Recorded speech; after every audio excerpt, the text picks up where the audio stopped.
Hello everyone. On this channel, I feel that information about what is happening in China is often not correctly conveyed to countries other than China, so I will be disseminating the information I have gathered in English.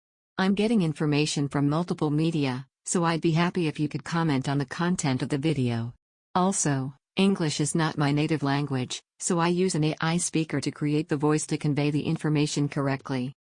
I'm very happy that it seems that everyone's eyes are on it little by little.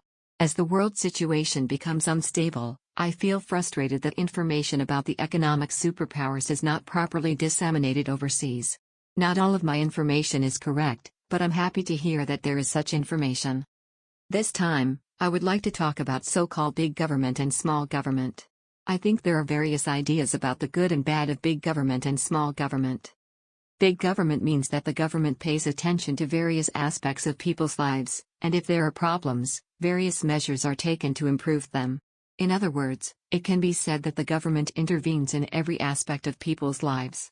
The government will collect various data everywhere, including people's lives and the economy. It includes activities such as understanding economic statistics and behavioral patterns of citizens.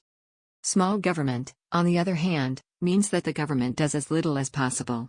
In that case, citizens will basically be responsible for their own affairs. Basically, there will be less interference from the government, and the government will no longer need to collect data. It costs money to maintain big government.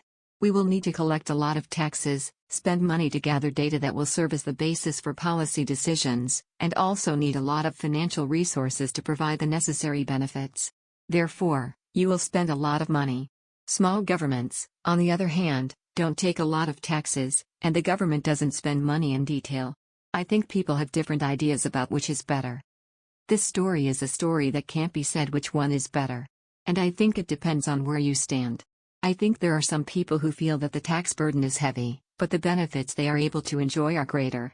The amount of tax paid varies from person to person, so some people pay very little and live a safe life, while others enjoy the same level of security but pay a lot more. Some people think so. I think it depends on who you ask about which one is better. However, the point I just made is fairly simple. In other words, the lower the tax, the lower the government services, and the more money you have on hand, the more you will have to pay for your own needs. Conversely, the more taxes we collect, the more government services we provide.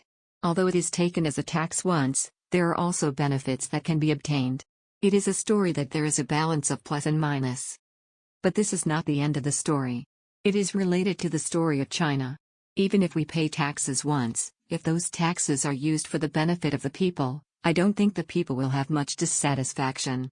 If you are conscious that it is being used properly, there is no dissatisfaction. The biggest concern about growing governments is that the money they collect will end up as a vested interest. There is no answer whether it is positive or negative for the people just by taking a lot of taxes. Well, this differs from person to person, but it's not just a minus. However, if there is no trust in the government, it is only a minus. Taxes will continue to be collected, and security will not improve. When a part of the government uses tax money arbitrarily, many people are left with it.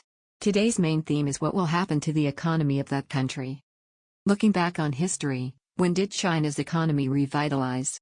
There is a historical fact that China's economy will revitalize when taxes are lowered and the degree of freedom is increased. Whether or not this is limited to China is another matter. Reducing taxes and increasing freedom are two sides of the same coin. Which is better, the idea that the government collects a lot of taxes and uses the collected taxes to achieve the maximum happiness of the largest number of citizens, or the idea that the government does not collect taxes and does not intervene? In the case of China, it is said that the economy was more active during the period when individuals were free to do economic activities without taking taxes. This is not the story of the era of the Communist Party of China. Even before the Communist Party ruled China, the free economy was doing better. I think that's the case, at least in China. The reason is that the idea that the nation as a whole will become rich by collecting a lot of taxes and managing various places and turning money to areas where there is not enough money is theoretically established. However, in the case of China, the tax collected is not used fairly and equally. Some people will end up enjoying the benefits of using the collected tax without permission or making it a concession. China is in the same situation today. China cannot expect that the government will take money from the people and the state will use it rationally. Communism loves a planned economy. Since the Communist Party's ideas are being imposed, the people do not know when the government will change its policy. There is only risk for the people to be creative and ingenious.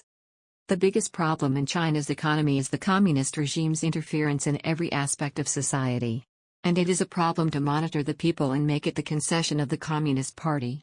I think there were quite a few people in the past who held the view that the Chinese economy was strong because a one-party dictatorship allowed the people and companies to be freely controlled, but dictatorships also have a significant negative impact on the economy.